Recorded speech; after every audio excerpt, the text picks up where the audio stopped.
Richards V8 supercar race on 7, race 12 in the championship, where Will Davison will start from pole position at this terrific circuit. How good is this look? The Touring Car Masters are about to grid up and get firing for a 12-lap race. The good old times are coming back. Good old boys in the commentary box for this one. Mark Larkins alongside Aaron Noonan. Good luck, Noons. Oh, I think I might need it after that intro, Larko. Good old boys. What do I read into that? Let's have a look at the grid, mate. Jim Richards on pole in this new AMC Javelin. Tony Edwards alongside. John Bowes on row 2, but he was fastest in qualifying, but he's got a 2-position penalty from the last round that this series had at Phillip Island, so he drops back to the second row of the grid. So we've got a great mix. AMC Javelin, Tirana SLR 5000, Mustangs, Camaros, V8 Falcons, old school, it's cool. It is cool, mate, and it's a harder challenge for these guys up there. I was having a little bit of a look at the cars in the dummy grid there, and they just don't have the sophisticated devices that we see in a modern V8 supercar to battle with the heat up here. And that's where they really struggle, but they are a bit more sophisticated than they were in the 70s and 60s, that's for sure. These cars have been developed like you would not believe. In fact, John Bowes set the fastest time in qualifying. He did a 1:14, which is not too far away from the V8 supercars. Here's the championship points. Brett Youlden in the green Monaro, who starts a bit further back in the pack, 1 point clear of Jimmy Richards. John Bowes is the reigning champ in this category in his Trans Am Mustang. He starts on the second row of the grid. There he is, just pulling in behind Jimmy Richards in that Shannon's Insurance AMC Javelin. Andrew Mediki's on row 2 in the Chevy Camaro, the Bob Middleton-owned car that he's done some great things with. In fact, he won up here last year. We've had 4 different round winners in 4 years of TCM in the top end. 24 cars entered for this weekend. Good turnout up north. I'll be really surprised here, Noons, to see if everyone gets off the start line without a stall. I mean, remember, these are big, heavy cars. We've got more heat in the tyres than we typically see. Very difficult to get these things off the line. Wait for the green flag at the back. The heavy muscle, the American muscle, the Aussie muscle. It's at the front. There's some fantastically fast Porsche 911s in the field. Michael Armand is the best of them on debut. So it's Jimmy Richards v Tony Edwards. American Mike versus Aussie muscle. Race 1, round 3. The Touring Car Masters in the top end, and it's Andrew Medicki. Very slow to get away. They swap him on the run to turn 1, but it's Jim Richards, clear leader. John Bowes through to second, and Tony Edwards from the front row. He's back to 4th. I'm just laughing here. Did you feel the commentary box shake when they went past? Oh, look out! Bill Pye down the inside. Rams into the side of Brett Youlden in the championship leading Monaro. We're on board. Chris Stillwell in that 66 Mustang fastback that is having just its second run, but that was a bit wild for turn 1. Yeah, we've talked about that turn 1 a bit, Noons. More than just about anywhere in the country, it is very tempting to try and pick up easy positions. They're very wide. You can get 4 or 5 wide into there, and as a result, we see trauma all too often there. If you're wondering what on earth is a Javelin, this has been Jimmy's baby for the last couple of years. It's all about American muscle. This thing was Trans Am royalty in the 70s in the States. George Nittis is parked down at turn 1 in the big Falcon V8 and not going anywhere either. So at the front, it's Richards, Bauer, Brad Tilley third in that big green Falcon that hasn't run so far this year. It's the first time that we've seen him in the TCM. It's round 3 of the championship this weekend. Edwards next, and then that XB Coupe. That's Keith Kasuki. That's the car Glenn Seaton drove in the second half of last season. He's purchased that car and is running from it. Yeah, it becomes never attractive category, doesn't it, mate, for guys like Cito, and we got Maduchin. Guys that have been doing this for a long time. It's a great place to land. I mean, a young bloke like me, we're probably 20 or 30 years away from ever landing in here. But look, all seriously, looking at this Javelin here of Jimmy Richards, look, the thing you've got to understand here is, apart from doing a great job building these cars, the preparation is A1. It is very much about reliability. We've seen a car fail already. Anything Jimmy gets his hands on, not only is it fast, it is beautifully prepared, and it is reliable. Having a look at Keith Kasuki there in that XB Coupe. Replay the start. Let's have a look. Where's this drama going? Someone indeed. That's Bill Pye ramming Andrew Medicki, who in turn fires in the side of Brett Youlden. Chris Stillwell out the outside in that Trans Am Mustang, and it's Steve Mason, I should say, that's got the fastback here this weekend, not Chris, who's on board his regular car that runs in the Pro Sportsman category, and it starts to get a bit expensive. He just had nowhere to go and ended up losing all 3 spots. Mate, I just hate seeing these 30, 40-year-old panels getting beaten up. Bill Pye's got the Camaro at least back to pit lane, and they're trying to get the guard off the left front tyre. Under safety car at Hidden Valley, Jim Richards is the leader, John Bowes second. More of the Masters in just a sec. It's flat to the floor. The throttle is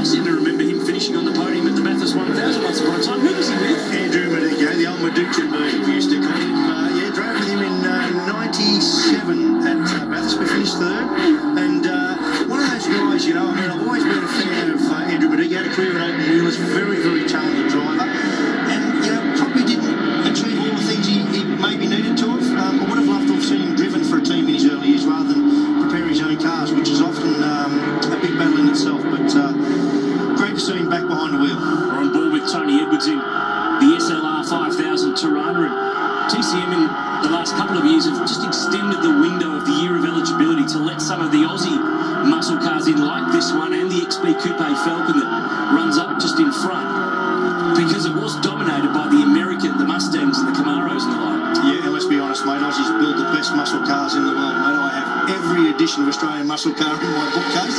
Wouldn't miss it for quids. And this long straight, nearly 1 kilometre long. They've broken the lap record already, these two out front. Richards and Bow, JB down the inside. How about the flames on the Mustang? Yeah, well, look, I mean, this is tough. What you don't realise here, I mean, we've talked about the heat, the surface temperature of the road very, very high. These cars are heavier than a V8 supercar. In a V8 supercar, one of the things you do is focus very much on getting the centre of gravity down. Great race, look at that. Getting the centre of gravity in these big steel heavy cars, they can't do that. And on tyres that aren't necessarily as good as our current Dunlop control tyre, it's a real battle to manhandle these things around here. So don't for a minute underscore what's going on here in this category. It is tough yards. And this was the move that Bow put on Richo down into turn 1. They ended up going side by side, but JB managed to get on through and take the lead. These two are both under the lap record, which was held by Andrew Badicki last year in the Camaro. Back on board with Chris Stillwell in the 68 Trans Am Mustang. He's second in Class B. There's two championships within the championship. Class A's for the bigger cars, the 5.1 litre to 6 litre Class B for up to 5 litres. So there's still a couple of different awards on the line. But have a look at the mix. Charger, Monaro, Mustang, Porsche. Fantastic. And just an in-car shot, the old H-Pack gears here, mate. We're only talking about it. Driving to the circuit this morning, what a fantastic thing it is to see guys changing gears, down changing. These guys won't look, they'll do this all day. They will not rub a panel. No doubt about it. He's gone back to the lead. He won the round here in 2010 in his Falcon Sprint. JB won here back in 08 in a Camaro. He hasn't won in this Mustang that Dick Savvy prepares for him down in Melbourne. But these two classes, they're fairly cool. They like 3 seconds. Oh, well, is it any surprise, mate? Not These really. guys achieved what they did in their careers. They're seriously smart, intelligent, brave, tough. These guys have it all.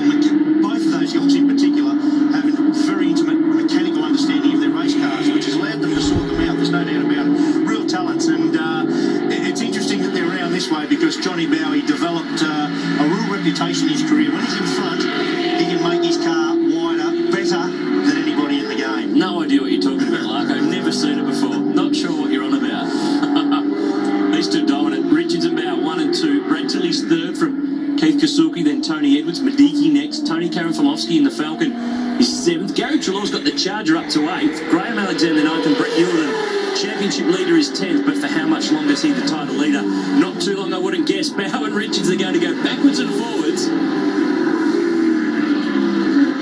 And the issue with these cars is you've got to look after the stoppers, got to look after the brakes. They've got a lot more modern components in them than back in the 70s when these things were really rocking and rolling. But it's John Bow who leads the way at the moment. He and Jim Richards are the class of the field. Interesting stuff. Bow leads. We'll take a break from Hidden Valley. More in a sec.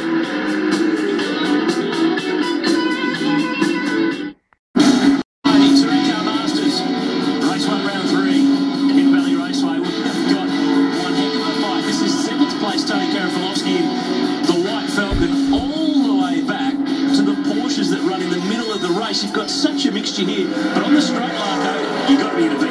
Oh, well, not only that, look, seriously, mate, look at that red fastback Mustang. I mean, is there a better looking car ever built than that? It is beautiful, isn't it? Mate, now, look, these might be older vehicles, but you're talking probably 260 kilometres an hour down the straight. And you made reference to the brakes before the break. I had a bit of a look at them earlier. They're around 310 millimetres diameter, so they're actually not a big disc brake they have on these cars. So to pull these things up, big job. And that fastback Mustang you talk about, that's Steve Mason, former series champ. They found that the shocks are too short, but they can't do anything about it here this weekend. They're going to have to wait until they get back to the workshop. We're on board with Tony Edwards. We sit 5th in the SLR 5000. Let's just listen to the sights and sounds of this 308 Holden as he chases Keith Kasuki.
Because Bow and Richards are gone. 10 seconds in front of these guys. Bow leads the way. Richards is on his hammer. Now, Brad Tilley normally would not be getting out of the way like that. He must have a drama because that Falcon's one of the strongest cars in a straight line. Mate, for an old plug of Holden to be going past next white Falcon like that, he's got to have a drama. So you pump up Holdens one second, then you bring them smashing down in the next lap. And this is a big problem for Brad Tilley because that car's got a lot more go than it's showing at the moment. Wayne Mercer here with Bob Middleton in the Camaro. No, not right there. I think he dinged just a headlight and a tail light. Look out for the Porsche on the way through. That was tight. This is as well the two Aussie muscle cars. This is the car I mentioned earlier, the clean season race late last season. Keith's purchased it. He lives in Papua New Guinea, flies in and out for each round of the championship. Stepping in from HQ Monaro. And here is Andrew Medicki. He's closing on in, and this car won the round. Last year, they actually changed the engine on board that Camaro last night. Broke a rocker. So they had to put in a late night to get him back on the road.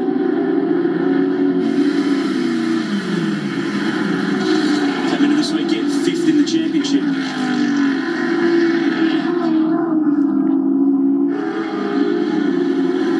Brad Tilley in the background still going around in that Falcon, so he's going to limp it home, whatever the problem is. Bow that time around stretched the margin 3.7 seconds back to Jimmy Richards. Interesting dynamic. I was just watching the body language of the Medicki Camaro there. Look how wide that car is. So when you're looking for a gap, you're not really looking for a conventional one. You genuinely need a big opening to shove it in there. Look at the width of that car. In comparison, particularly to the Tirana in front. Of course, the SLR 5000 was the car that replaced the XU1. It came before the L34 option. And tell you what, Tony Edwards knows how to drive. They've had heaps of problems with this thing over the last 12 months with just having too much power to be able to use it all, but it's now starting to look like not just a competitive package, but a reliable one too. Yeah, well, it's a compounding problem with these sorts of cars, isn't it? Because whilst they look very period externally, there is quite a few modern bits. So as engine performance goes up, that compromises the driveline. The driveline then needs to be toughened up. That compromises the weight of the car. The weight of the car then compromises the braking of the car. So it's a sort of it's a chain that it always finds in motorsport its weakest link. I'll tell you what, this guy, he hasn't got a weakest link at the moment. John Bow will charge it on home to win his 4th race of 2012, his 39th career TCM race, and he cruises at Mustang Sally, doing it in style. Here's Jimmy Richards home in 2nd from pole position in the Javelin. That first win for that car doesn't look to be too far away, and this was a good fight. Keith Kasuki will get home for 3rd. Edwards next, Medicki 5th. Brad Tilley limping but making it. There he is in 6th. But John Bow, that will help in the championship. So TCM's done. V8 Utes not too far away. Here is the results. Trelaw 7th in the Charger. That's a good job. Steve Mason, Greg Keane in the Porsche in the top 10. And Brett Hewlett rounds out the 10 in that green HQ Monaro. That was a good fight back from where he was now.